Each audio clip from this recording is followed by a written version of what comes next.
Bonjour à toutes et à tous, c'est un grand format de Smart Impact que je vous propose aujourd'hui. 1 heure d'émission pour creuser les enjeux de transformation environnementale et sociétale avec un grand entretien de 26 minutes face à une personnalité qui compte dans notre économie. Et cette question, êtes-vous prêt pour l'impact, que je poserai cette semaine à Arnaud Brunetière, le président de Linksense, leader mondial des composants de cartes à puce et des objets connectés. Auparavant, pour ouvrir cette émission, je reçois Tony Bernard, le directeur général d'Impact Tank. On parlera d'une de leurs études sur l'état du lien social en France. Dans notre débat, comme chaque mois, avec notre rubrique Smart Cause, gros plan sur une association soutenue par DIFT. On découvrira l'Envol qui organise des séjours de vacances médicalisés et gratuits pour les enfants malades. Et puis dans notre rubrique Startup, je vous présenterai Cyclocare et ses services de réparation des vélos en entreprise. Voilà pour les titres, c'est parti pour ce Smart Impact en format XXL.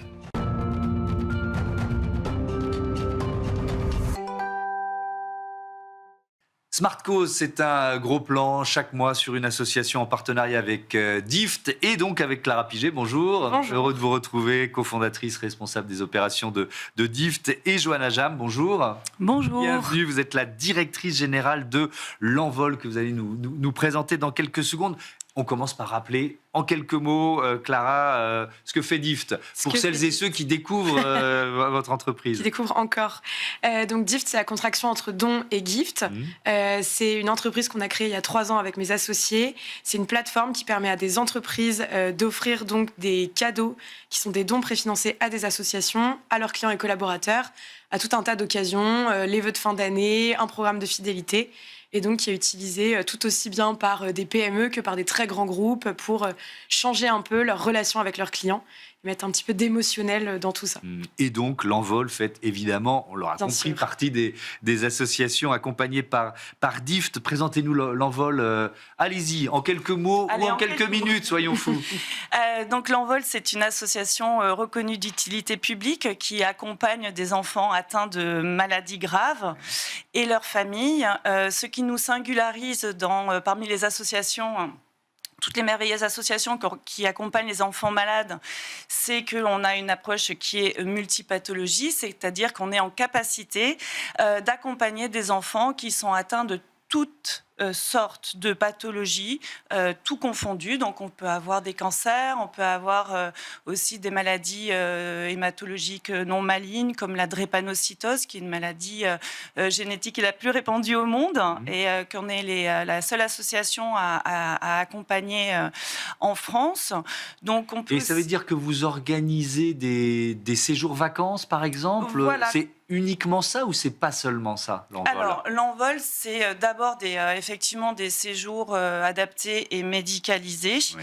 C'est le programme sur lequel on va avoir véritablement un impact sur la santé mentale des enfants et aussi des membres de leur famille. Donc oui, l'Envol, c'est d'abord des colonies de vacances médicalisées adaptées pour des enfants atteints de toutes sortes de pathologies, avec des handicaps et également avec des soins médicaux lourds. Ce qui est extrêmement important, puisqu'il y a beaucoup d'enfants qui, du fait de leur pathologie et parfois aussi du fait de leur situation sociale, familiale, ne partiront pas en vacances. Donc l'Envol est là pour les enfants qui ne peuvent aller nulle part ailleurs. Mais effectivement, comme vous le dites, l'Envol, c'est pas que ça. Donc nos séjours, on les organise déjà depuis presque 30 ans. Combien d'enfants accompagnés ? Alors, sur nos séjours, on a 500 bénéficiaires, c'est-à-dire enfants et aidants, puisqu'on accompagne également la famille. Et sur les autres programmes, actuellement, on est à peu près à 8000 bénéficiaires par an. Donc, les autres programmes qui ont été développés, en fait, qui sont complémentaires de ces séjours et qui ont été créés, d'une part, bien sûr, pour aider les enfants et leurs familles, mais aussi pour se faire connaître auprès d'eux et les encourager à venir sur nos séjours. Il y a beaucoup d'enfants malades qui n'ont jamais quitté leur maison et pour qui participer au colo de l'Envol, ça représente un défi qui est gigantesque. également pour leurs parents qui ont évidemment peur de confier leurs petits, qui ont des soins complexes. Et voilà, donc ces programmes, on les a développés aussi pour entrer en contact avec nos futures familles. Alors, je vais vous interrompre. On développera ce que sont ces autres programmes un peu plus tard. On a le temps, mais je voudrais quand même... alors moi, je vois que des bonnes raisons d'accompagner l'envol, mais comment ça s'est passé? Pourquoi DIFT accompagne l'envol? Alors, il y a toutes les raisons un petit peu communes à tout le catalogue de DIFT, puisqu'on sélectionne assez précisément toutes les assos avec qui on travaille. Donc, de raisons de compliance, de stabilité financière, d'une équipe dans laquelle on croit beaucoup.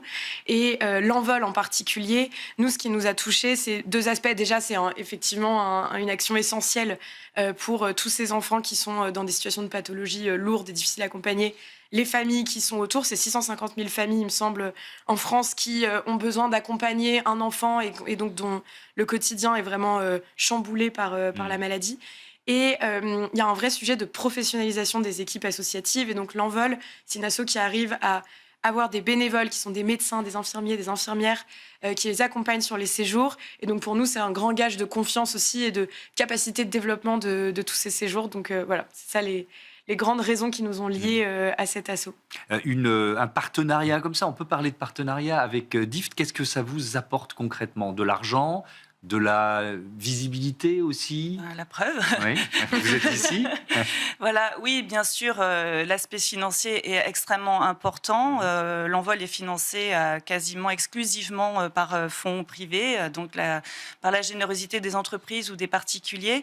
On a quelques subventions, notamment de la région Île-de-France. Donc, en partenariat avec DIFT, effectivement, ce sont des fonds récurrents, puisqu'on est rentré dans leur portfolio d'associations. Donc pour nous, c'est une visibilité, une sécurisation financière, mais c'est aussi de la visibilité. Puisque de faire partie de leur portfolio aussi, c'est un gage de qualité. Et on a des partenaires actuels qui nous ont contactés parce qu'ils savaient qu'on faisait partie de l'équipe DIFT. Donc c'est extrêmement important aussi sur cet aspect-là. Est-ce qu'il y a un lien direct qui peut se faire entre une entreprise qui décide finalement d'aider l'envol via DIFT? Est-ce que, parce que vous faites l'interface, mais est-ce qu'il y a un lien direct qui se crée ou pas? Nous, la proposition qu'on fait, c'est de faire l'intermédiaire entre les entreprises et les assos pour faire gagner du temps à tout le monde.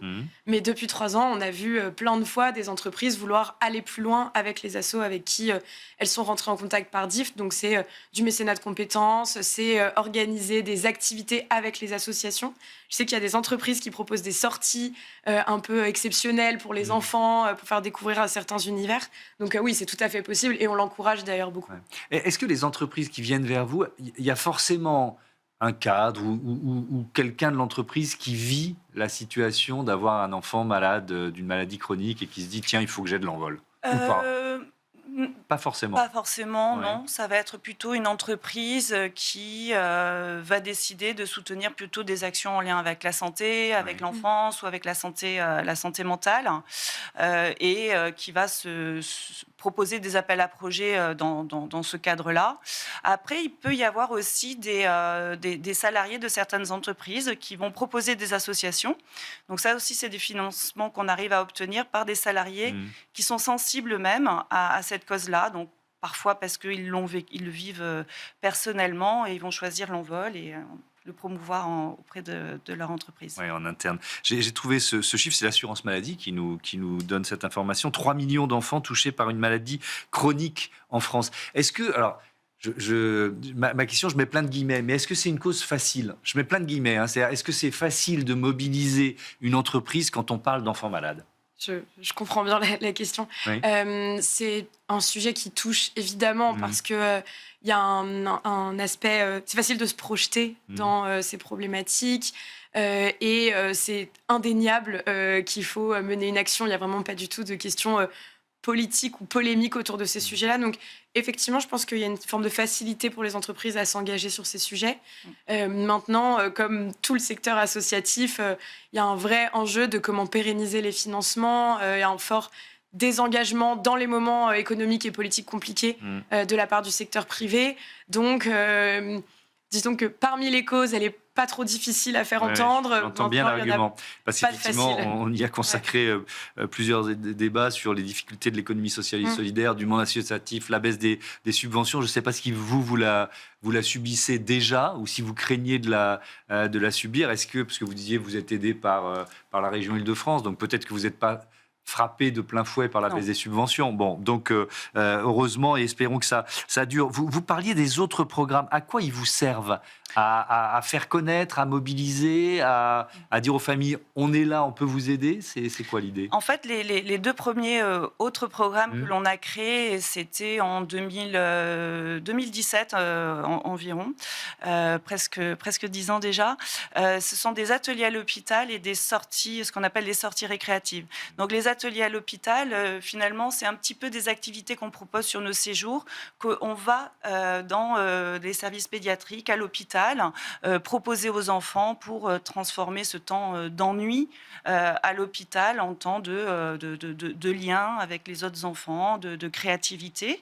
Et c'est aussi un moyen pour entrer en contact avec les médecins, les infirmières, les assistantes sociales dans les services pédiatriques qui sont nos prescripteurs. Voilà, c'est eux qui font le lien entre nous et les familles. C'est eux qui vont identifier un enfant qui ne va pas bien moralement, qui a du mal à prendre ses traitements, ou alors une assistante sociale qui va repérer une famille qui est en déperdition, une maman qui baisse les bras et qui va se dire qu'il faut vraiment qu'elle ait un petit coup de main, un petit reboost à l'envol. Donc c'est extrêmement important pour nous d'être à l'hôpital. L'autre programme, ce qui est les sorties récréatives, c'est un programme qui marche extrêmement bien. On a mis quelques temps à le faire, à le développer, et maintenant les familles s'en sont complètement saisies. Ce sont des sorties culturelles, donc on propose aux familles, on les appelle, on leur dit voilà, on pourrait aller au château de Versailles, on pourrait aller au jeu de pommes, on pourrait aller à Quai Branly, toutes sortes de choses, voir un match de foot.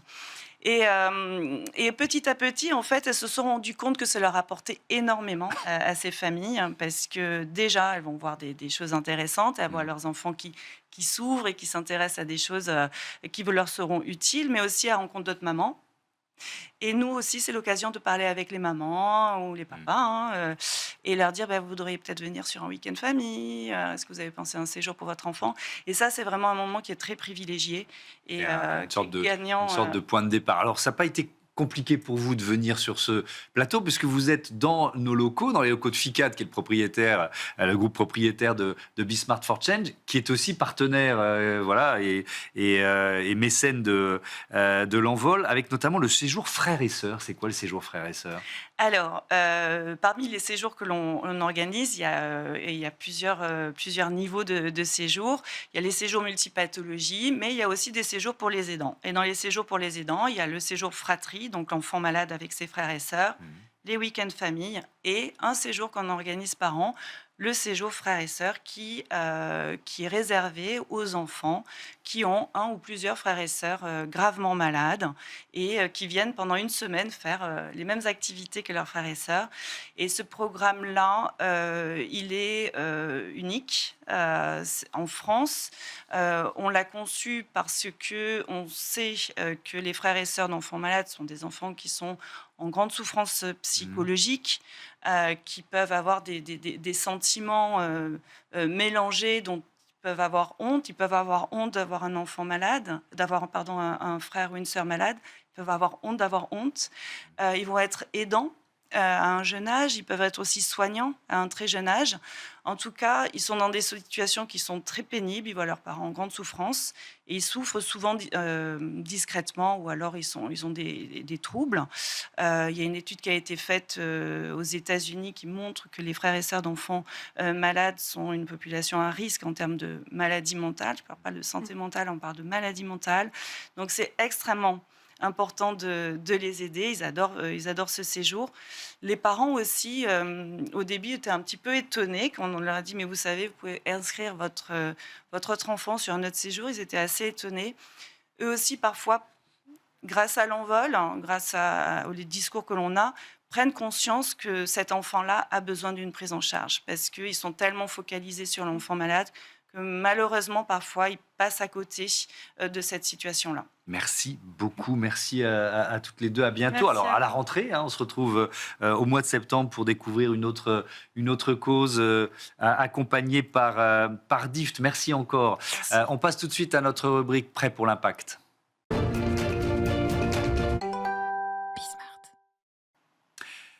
Êtes-vous prêt pour l'impact? C'est la question que je pose chaque semaine à une personnalité qui compte dans notre économie. Et j'accueille aujourd'hui Arnaud Brunetière. Bonjour. Bonjour. Bienvenue, vous êtes le président de Linksense que vous allez nous présenter. Déjà, on peut dire à quand remonte l'histoire? Ça commence dans les années 80, c'est ça? Exactement. Donc ça commence dans les années 80 avec la création de la carte à puce, Roland Moreno. Ouais.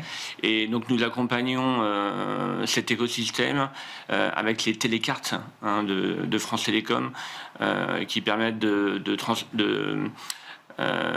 d'éviter les pièces dans les cabines téléphoniques et de passer à la télécarte. Maintenant, Linksense, nous sommes leader mondial. Toujours dans les cartes à puce? Toujours dans la carte à puce Ouais. et les documents d'identité aussi. Ouais. Nous opérons sur 6 pays. Nous faisons 500 millions d'euros de chiffre d'affaires et nous avons 3000 salariés. Ouais. Alors, ce qu'on dit souvent, c'est que 80% des personnes dans le monde utilisent un produit Linksense tous les jours. Sur votre carte SIM, C'est vertigineux, ça.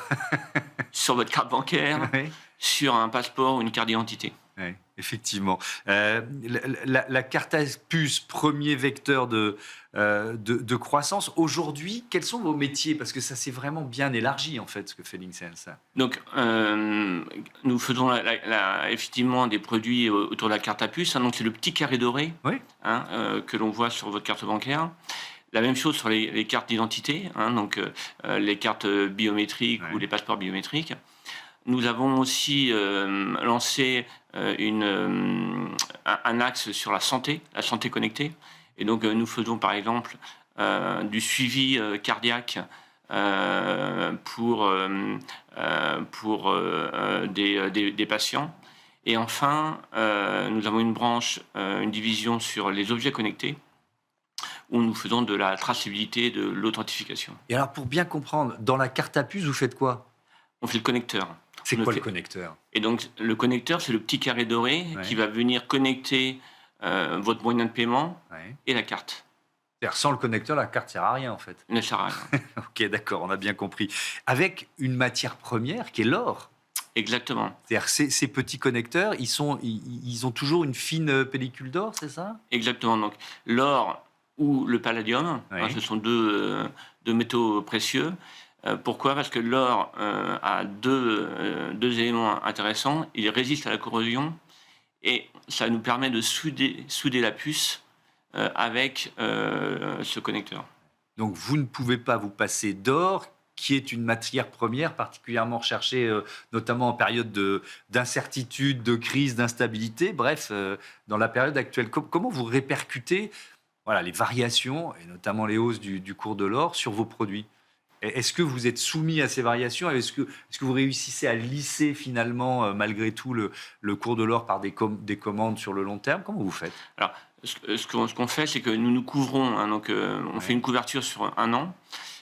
Donc, on estime notre consommation d'or et on fait une couverture. Donc, pendant un an, on a un prix de l'or qui est figé. Ensuite, nous avons des discussions avec nos clients si les variations deviennent trop importantes. Ouais. Mais d'ailleurs, vous en consommez combien? Parce que c'est quelques, je sais pas, même pas grammes quoi, par carte, par connecteur. Donc, Alors, c'est en centaines de kilos, ouais. parce que nous faisons plus de 5 milliards de ça. connecteurs par an. C'est logique puisque 80% de l'humanité utilise vos produits un jour ou l'autre, quoi. Donc Donc c'est quelques centaines de kilos quand même. Quoi. C'est ça. Ouais. Vous avez adhéré aux 10 principes du Pacte mondial des Nations Unies. Pour quelles raisons? Qu'est-ce que ça représente? On va rentrer là un peu plus dans le détail de la politique RSE de l'INSEE. Qu'est-ce que ça représente pour vous? Alors, en fait, j'aimerais d'abord le contextualiser. Oui. On a un programme qu'on appelle Vitalité, Vitality, parce qu'on parle souvent en anglais dans la société, et avec 5 axes spécifiques. Donc, vous avez un axe qui est le premier, c'est la conformité. Donc, on doit se conformer aux règles dans les pays où on opère. Un axe second qui est l'axe autour de l'environnement, donc respect de l'environnement et réduction des gaz à effet de serre. Un axe sur les marchés où on va innover avec nos fournisseurs et nos clients avec des démarches plus respectueuses de l'environnement. Les employés, un axe employé où on va s'assurer que nos employés reviennent en bonne santé chez eux. Et enfin, un dernier axe autour de la communauté. Là où on opère, on essaye d'avoir des initiatives, soit culturelles, soit éducatives. Et donc, vous voyez bien que la Charte des Nations Unies, c'est le respect des droits de l'homme, c'est le respect de l'environnement, c'est une conformité en termes de corruption. Oui. Et donc, c'est partie intégrante. Ça se recoupe complètement. Exactement. D'accord. Votre politique RSE, elle a été récompensée il y a quelques jours par la médaille d'argent EcoVadis qui place l'INSEE d'ailleurs parmi les entreprises les mieux cotées du secteur au niveau mondial. Mais alors, sur quel pilier vous êtes le mieux noté? C'est quoi? C'est plutôt sur le sociétal, plutôt sur l'environnement Donc on est très très bien noté sur la partie environnementale. D'accord. Extrêmement bien noté sur la partie environnementale. Alors c'est une vraie fierté. C'est un objectif pour vous? Oui, c'est un objectif. Donc on a commencé la démarche avec des demandes de nos clients. Mais maintenant, c'est une démarche qui est complètement intégrée à la politique de la société.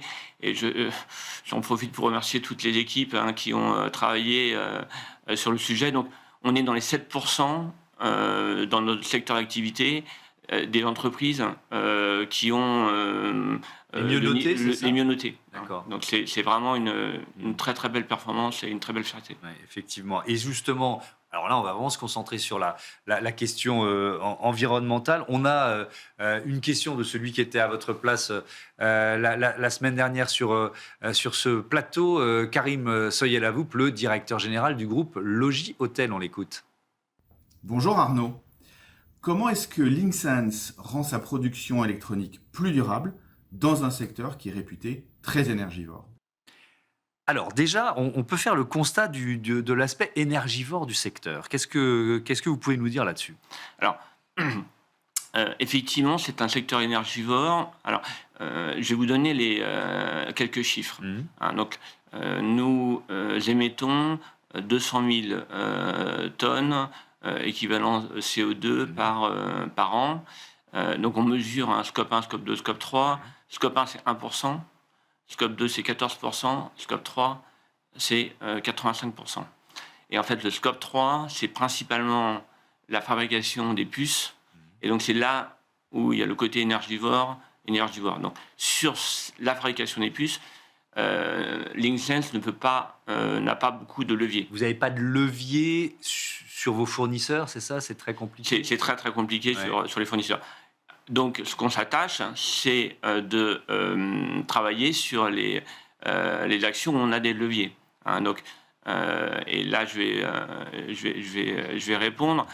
On a des centaines d'actions qui sont petites ou grandes, individuelles ou collectives. Par exemple, on fait attention à la température de la climatisation, du chauffage. On change, on investit sur des équipements pour faire du chaud ou du froid moins énergivores. On a mis des panneaux solaires quand on le pouvait. Oui, parce que vous avez quand même pas mal de sites de production. On a vu l'infographie tout à l'heure, 8 sites de production, 7 centres de recherche et développement. C'est dans ces lieux-là que vous réussissez finalement sur votre scope 1 à faire baisser un peu les émissions de gaz à effet de serre. C'est ça, scope 1 et scope 2. Ouais. Et puis, par exemple, on innove en utilisant moins de matières ou en utilisant des matières recyclées. Donc, on a toute une palette d'actions. On électrifie notre flotte de voitures. Donc voilà, ce sont toutes les actions. Depuis quand d'ailleurs? Depuis vraiment c'est avec le programme Vitality. Le programme Vitality a été vraiment lancé en 2021. D'accord, donc il y a vraiment eu un virage, on va dire, ou une accélération dans les engagements environnementaux. Le mot sobriété, parce que c'est un mot qu'on peut mettre un peu à toutes les sauces. Est-ce que vous l'utilisez pour caractériser les actions dont vous venez de parler ou pas forcément? Pas forcément, non, pas forcément. Ce qu'on essaie, c'est de trouver des actions collectives où les gens puissent s'y retrouver. Par exemple, aujourd'hui, mon action de sobriété, c'est j'ai pris le métro. Je ne prends plus la voiture à Paris. Je suis arrivé au siège et j'ai pris le métro. Il faisait un peu chaud, mais c'est comme ça. C'est comme ça. Je vous pose la question de la sobriété parce que, évidemment, sur le plastique, sur l'eau, sur l'électricité, moins on en consomme, mieux c'est. Mais il y a aussi la question des solutions. On va parler d'innovation responsable ensemble. Est-ce que quand on est dans un secteur comme le vôtre, on est forcément un peu technosolutionniste en se disant, bon, de toute façon, l'innovation, le génie humain, on finira bien par trouver la solution et par en sortir? C'est une bonne question. Je pense que on doit regarder les deux aspects. Donc, on doit regarder l'aspect technologie, mais elle ne suffit pas. Donc, on doit regarder aussi notre manière de consommer et d'être plus raisonnable. Innovation responsable. Ces mots, quel sens ils ont? Et puis surtout, comment ils se transforment en action concrète dans un groupe comme le vôtre? Alors, j'ai vraiment une action précise en tête quand vous me parlez de ça. Oui. On vient de gagner un prix au CES de Las Vegas, donc en janvier 2025, qui était autour de la responsabilité. Donc, on a créé une étiquette intelligente. Oui. Et au lieu d'utiliser une batterie, on a mis des panneaux solaires. Ces panneaux solaires sont d'une start-up française. Dracula, c'est ça, Dracula Technologies, voilà, ouais. exactement. Et donc, vous voyez, donc on a travaillé avec notre écosystème français, trouvé un moyen de ne pas utiliser de batterie et innover, et cette innovation a été reconnue. Ouais, mais attendez, vous parlez de ça comme si c'était facile, mais une étiquette, on parle bien d'une étiquette qu'on met sur un produit, donc c'est pas bien grand une étiquette, donc elle se le joue la batterie, enfin le panneau solaire, il se le joue comment cette étiquette d'une certaine façon est à la fois intelligente, donc intelligente ça veut dire qu'elle consomme de l'énergie, et autonome. Eh bien, les puces maintenant consomment de moins en moins d'énergie. L'étiquette peut se recharger à la lumière ambiante. On n'a plus besoin de soleil. Okay. Et on a designé, on a designé le circuit imprimé pour ne pas consommer. C'est comme ça, avec ces innovations, que l'on arrive à avoir une étiquette qui fait quelques millimètres. Ouais. Je voudrais qu'on parle de l'enjeu, parce que c'est à la fois un enjeu environnemental, mais aussi peut-être encore plus un enjeu sociétal sur ce que nous, on continue de maîtriser, nous citoyens, notamment avec nos données biométriques. Je pense que vous êtes au cœur de ces enjeux. Elles sont évidemment de plus en plus intégrées à nos appareils, à notre vie quotidienne. À quel point, d'ailleurs, est-ce qu'on ne parce que vous disiez tout à l'heure que 80% des humains utilisent vos produits, mais on ne soupçonne pas à quel point nos données biométriques sont partout aujourd'hui?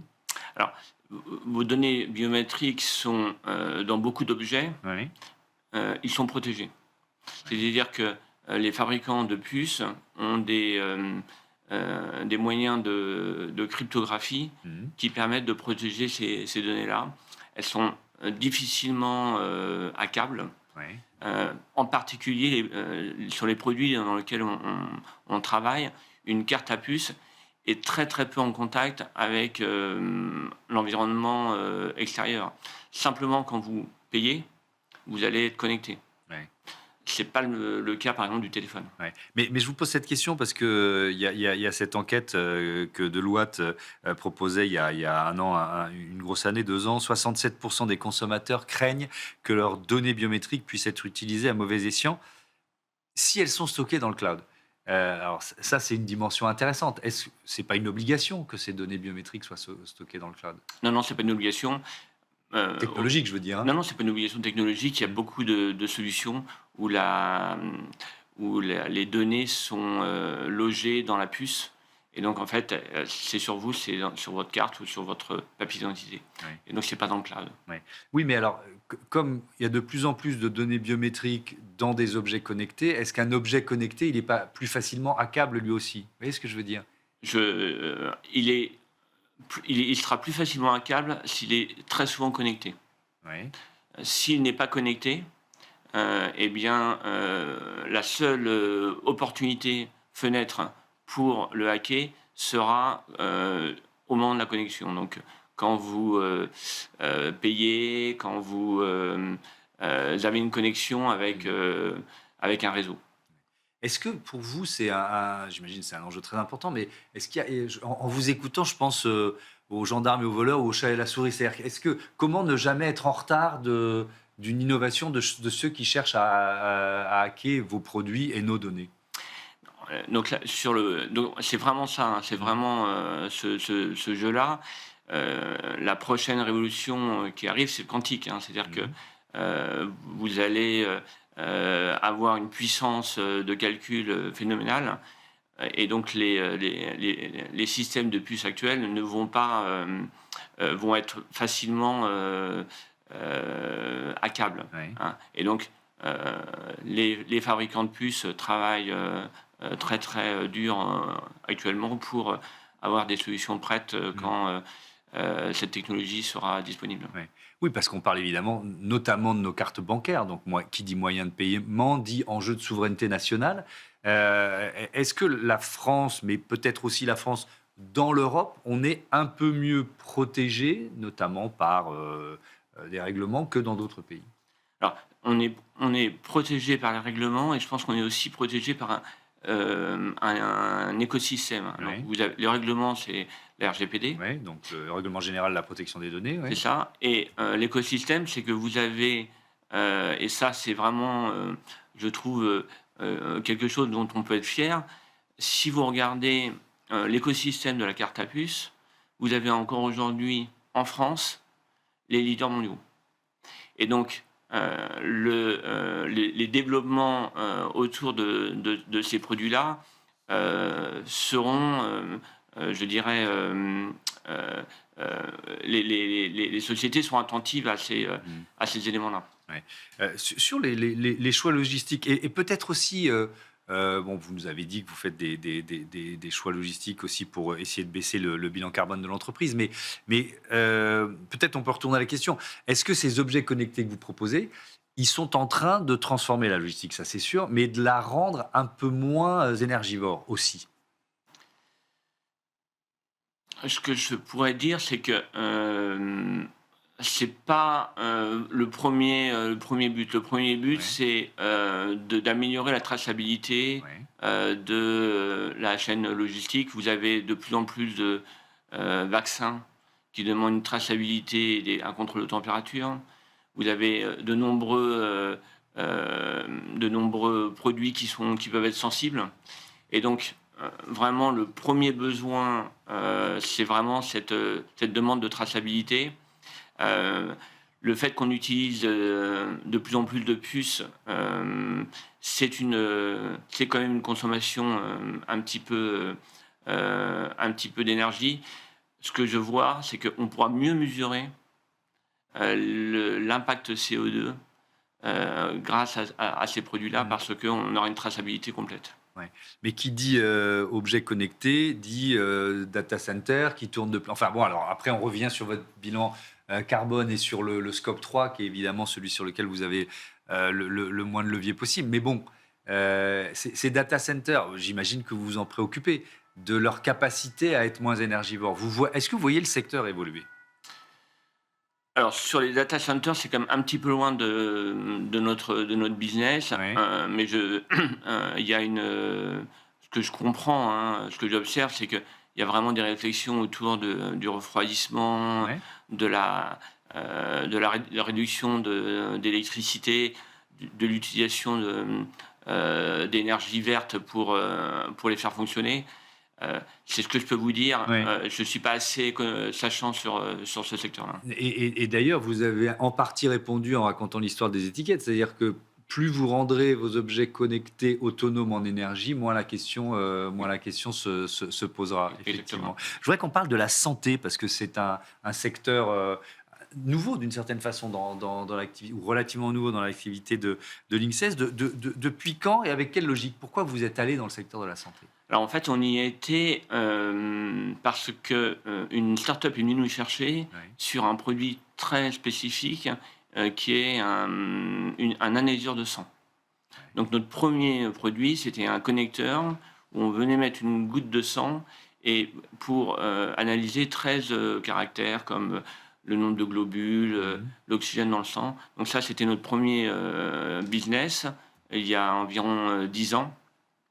Et on a compris qu'il y avait une tendance à une comment je dirais une utilisation de la technologie de plus en plus importante. C'est ça, une utilisation de la technologie et un besoin en ambulatoire de plus en plus important. Et là, notre connectivité a son sens. Avec une sorte d'impératif de miniaturisation des objets qui sont utilisés à l'hôpital et que là, on va utiliser en ambulatoire, c'est ça? Exactement. D'accord. Et donc, d'ailleurs, vous venez d'annoncer un partenariat avec une entreprise britannique qui s'appelle FMS, Flex Medical Solutions. Là, on est justement dans ce domaine de la santé connectée. De quoi il s'agit? Alors, donc, nous, on fabrique ce qu'on appelle des électrodes. Et pour faire agir une goutte de sang, une goutte de sueur, vous devez avoir un réactif. Et donc, cette société fabrique les réactifs. Et donc, en s'associant, en devenant partenaire, eh bien, on peut proposer ce qu'on appelle des biosensors qui permettront de détecter une maladie, de détecter un problème de santé en utilisant la sueur, le sang, la salive. Ils sont déjà utilisés par les médecins, par les personnels de santé, ou alors ce sont des nouveaux outils que vous leur proposez? Vous voyez ce que je veux dire? Est-ce que vous améliorez un outil existant ou est-ce que c'est vraiment un tout nouvel outil? Alors, vous avez les deux. Vous avez soit vous simplifiez une analyse, soit vous avez des nouvelles solutions pour repérer un cancer ou une maladie grave. Je voudrais qu'on parle du S de vos actions RSE maintenant, le S de social et sociétal, et peut-être notamment ce que vous avez mis en place en matière de parité. Vous en êtes où aujourd'hui? Alors, quoi les chiffres? Alors les chiffres. Alors, on est très fiers d'avoir 30% des ingénieurs et cadres qui sont des femmes. Et ça, dans l'industrie, je pense qu'on est très très bien placé. Parce que c'est particulièrement compliqué de recruter. Parce que voilà, déjà, on sait que dans les filières scientifiques, il y a moins d'étudiantes que d'étudiants. Exactement. Donc, on a moins. C'est un métier qui attire moins les femmes. Donc, on essaye de venir les chercher. Donc, par exemple, on a en Allemagne une initiative qui s'appelle Girls Day, où la société, l'usine, présente tous les métiers technologiques de l'entreprise à des jeunes filles. Est-ce que c'est une problématique alors j'allais dire française, non, européenne, puisque nous parlez de l'Allemagne. Est-ce que c'est moins vrai dans d'autres régions du monde, ça? Ce décalage homme-femme dans les filières scientifiques. Est-ce que, alors je sais pas, j'ai pas la liste. Vous disiez 6 pays, c'est plutôt des pays européens dans lesquels vous êtes présents? 3 pays européens, Ouais. donc la Suède, l'Allemagne, la France, Ouais. et 3 pays asiatiques, la Chine, Singapour, Thaïlande. Eh bien alors, est-ce qu'en Asie, c'est moins vrai? C'est la même chose. C'est la même chose. Ouais, oui. C'est toujours aussi difficile de recruter des jeunes femmes dans les filières scientifiques. C'est plus difficile. Ouais. Et au niveau salaire, vous réussissez, parce que ça aussi c'est un enjeu majeur, vous réussissez à rééquilibrer, à tendre vers un vrai équilibre? Eh bien, écoutez, on a mis en place une grille de salaire Ouais. qui fait abstraction Du genre? du genre. Ouais. Et donc, on est extrêmement attentif à cela. On a une politique où on revoit les salaires des employés tous les ans. Et donc, on peut, si on voit des dérives, y pallier. Un dernier mot, il nous reste une grosse minute sur. On est quand même en plein dans l'économie numérique et la question de l'accès aux outils numériques. Est-ce que vous avez des engagements en la matière pour faciliter l'accès aux outils numériques, je sais pas, dans les zones rurales, dans des pays en voie de développement? Est-ce que ça fait partie des préoccupations d'un groupe comme Lixen? Alors, l'accès au numérique, on fait pas ça. On fait d'autres initiatives. Donc, par exemple, ce qui est important pour nous, c'est d'être proche de nos communautés. Oui. Donc, par exemple, à Mantes-la-Jolie, je suis allé il y a récemment discuter avec un directeur d'école et des parents d'élèves sur une initiative qui s'appelle École La Boussole, Espérance banlieue, où des enfants ont la chance d'avoir des professeurs qui vont les aider de manière un petit peu unique pour avoir une bonne lecture, bien écrire et faire des maths. Les fondamentaux. Merci Voilà. beaucoup Arnaud Brunepierre et à bientôt sur Be Smart for Change. Merci beaucoup. On passe tout de suite à notre rubrique Startup.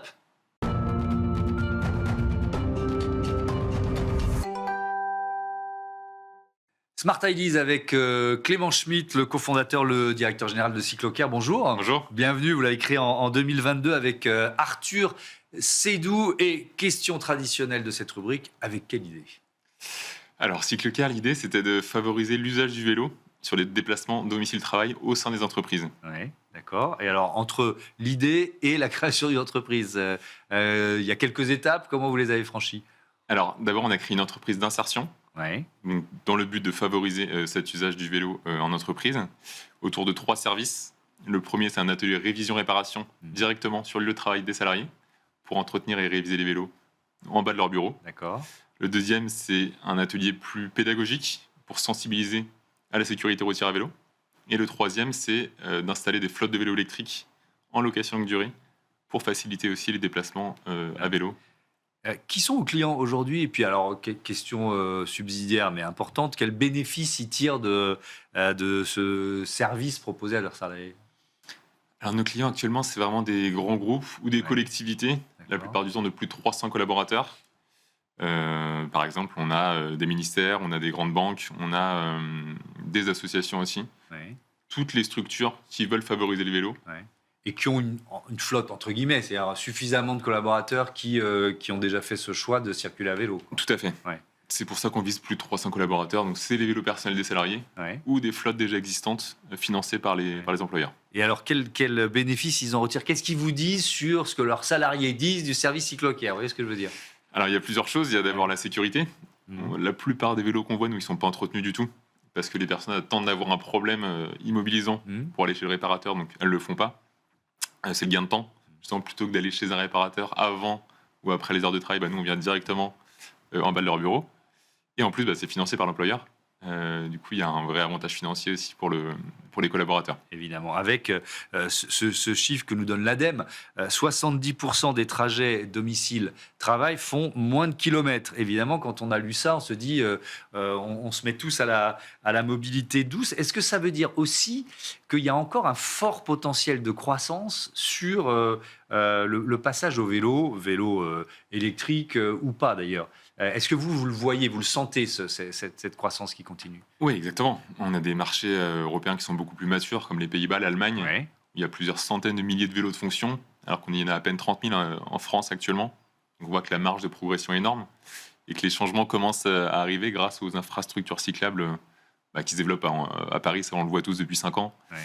Et justement, le rôle des employeurs à accompagner les salariés qui veulent se mettre à vélo. Vous faites clairement le lien. Quand les infrastructures existent, la pratique augmente. C'est dans ce sens-là, parce que c'est toujours l'histoire de la fée de la poule. Est-ce que quand il y a beaucoup de vélos, les communes se mettent enfin à créer des pistes cyclables, ou est-ce que c'est parce qu'elles en créent qu'il y a beaucoup de vélos? On se rend compte que c'est le point de départ, en tout cas, pour Ouais. que les personnes se sentent à l'aise aussi, en sécurité, pour se déplacer à vélo. Sinon, on voit que ça peut être un frein, justement, sur cette peur de se déplacer en ville. Vous l'avez dit en présentant Cyclocare, vous êtes une entreprise d'insertion, Oui. conventionnée entreprise d'insertion. Oui. Déjà, on peut rappeler l'engagement que ça suppose. Tout à fait, c'est vraiment notre particularité, entreprise d'insertion, c'est-à-dire qu'on est conventionné par la ville de Paris, par la région Île-de-France, et qu'on a des engagements à former des personnes éloignées de l'emploi, donc qui ont eu des parcours personnels ou professionnels difficiles, et que nous, on va former via notre organisme de formation Calliope, pour leur redonner confiance, pour les valoriser, et pour les insérer dans le monde du travail à nouveau, dans de bonnes conditions. Ouais. Ça veut dire combien de salariés, Cyclocare, aujourd'hui? Là, on est 12 salariés. Ouais. On est présent à Paris, à Lyon, bientôt à Nantes. Donc, c'est aussi un des objectifs, c'est d'étendre un peu notre maillage territorial. Alors, vous êtes une toute jeune entreprise, mais est-ce que quand on fait ce choix d'être une entreprise d'insertion, c'est des parcours de vie qui sont parfois un peu plus accidentés, donc la difficulté de se remettre à travailler. Est-ce qu'il faut un suivi RH, en quelque sorte, un peu plus pointu ou particulier? Bien sûr, on a des encadrants techniques du coup, qui sont là pour encadrer les mécaniciens en insertion. Donc, on se déplace toujours en binôme sur les opérations, sur les interventions en entreprise. On a une personne chargée de lever les freins à l'emploi, justement. Ça peut être le niveau de français, c'est une personne réfugiée. Ça peut être des problématiques de logement, des problématiques administratives. On va accompagner tout le salarié pendant une période d'1 an pour lui faciliter le retour à l'emploi. Merci beaucoup, Clément Schmitt, et bon vent à Cyclocare. Voilà, c'est la fin de ce Smart Impact. Merci à toutes et à tous de votre fidélité. Je vous dis à demain pour une nouvelle émission sur Be Smart for Change.